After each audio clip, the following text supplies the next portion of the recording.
આજે દબાણો હટાવવાની કામગીરી હાથ ધરવામાં આવી હતી ત્યારે ઉનાવા ગ્રામ પંચાયતના સરપંચે વડાપ્રધાન સુધી કરેલી રજૂઆતને પગલે આખરે વર્ષો બાદ મહેસાણા માર્ગ મકાન વિભાગ એક્શનમાં આવ્યું છે। ઉનાવા ગામમાંથી પસાર થતા મહેસાણાથી દિલ્હી જૂના હાઈવેને અડીને મોટા પ્રમાણમાં પાકા બાંધકામો જે તોડવાનું માર્ગ અને મકાન વિભાગે શરૂ કર્યું હતું ત્યારે ઉનાવા ગામના જૂના હાઈવે ઉપર મહેસાણા માર્ગ અને મકાન વિભાગની ટીમ સાથે મામલતદાર અને પોલીસના કાફલા સાથે 200થી પણ વધુ પાકા દબાણો દૂર કરવાની કામગીરી શરૂ કરવામાં આવતા દબાણોથી ત્રસ્ત લોકોએ રાહતનો શ્વાસ લીધો હતો ત્યારે મીરાદાતાર દરગાહ નજીક હાઈવે ઉપરના દબાણોમાં મોટા પ્રમાણમાં નાની મોટી હોટલો બનેલી છે। આ ઉપરાંત દુકાનો પણ મોટા પ્રમાણમાં બનેલી હોવાથી ટ્રાફિકની સમસ્યાથી લોકો પીડિત હતા। ઉનાવામાંથી પાકા દબાણો દૂર કરવાનું કામ શરૂ થતાં દબાણકર્તાઓમાં નારાજગીનો સૂર હતો।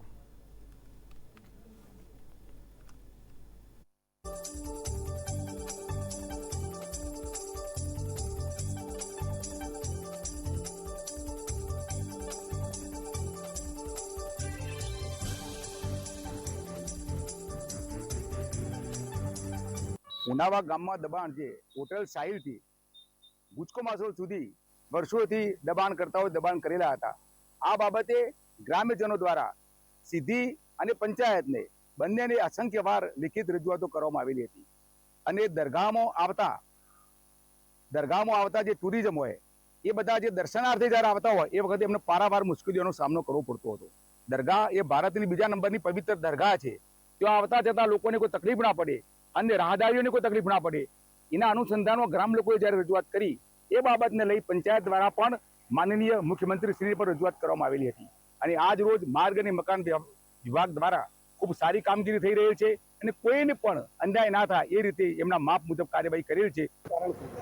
ઉનાવા ઊંઝા તાલુકાના ઉનાવા ગામમાંથી પસાર થતો અમારો સ્ટેટ હાઈવે જે ઉનાવા ઓલ્ડ બાયપાસ તરીકે ઓળખાય છે ત્યાં ગામજનોની લારી ગલ્લા અને પાકા દબાણો કરી અને જે ટ્રાફિકને હેરાનગતિ થતી હતી એની ઉચ્ચ કક્ષાએ રજૂઆત લગભગ 12 માસથી થઈ હતી પરંતુ એમને મૌખિક સમજાવટ કરવામાં આવતી હતી। જેટલાએ ખોલી દીધા એટલાએ ખોલી દીધા હતા અને જે વ્યક્તિગત દબાણો હતા અને એમને રિમૂવ નહોતા કર્યા એ દબાણો યોગ્ય સમય જોઈ અને આજ રોજ 24મી તારીખે અમે નિયમ અનુસાર સરકારશ્રીના નિયમ અનુસાર મામલતદાર સાહેબ અને પોલીસ ડિપાર્ટમેન્ટના સહયોગથી આ દબાણો દૂર કર્યા છે અને જેના લીધે આ ગામજનમાંથી પસાર થતા અમારા સ્ટેટ હાઈવેને ટ્રાફિકને ખૂબ જ અનુકૂળતા રહેશે અને ગ્રામજનો પણ આ કાર્યવાહીને વખાણી છે। નહોતું રજૂઆત તો મુખ્યમંત્રી સાહેબને બી કરી હતી, વડાપ્રધાન સાહેબને બી એક કોપી અમને 2 દિવસમાં જ મળી છે પણ યોગ્ય સમયના લીધે અમે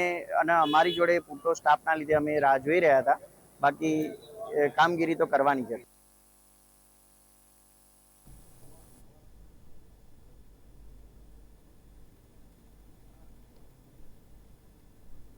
તો અત્યાર સુધીના સમાચાર વધુ સમાચાર માટે આપ જોતા રહો નિર્માણ ન્યૂઝ। નમસ્કાર।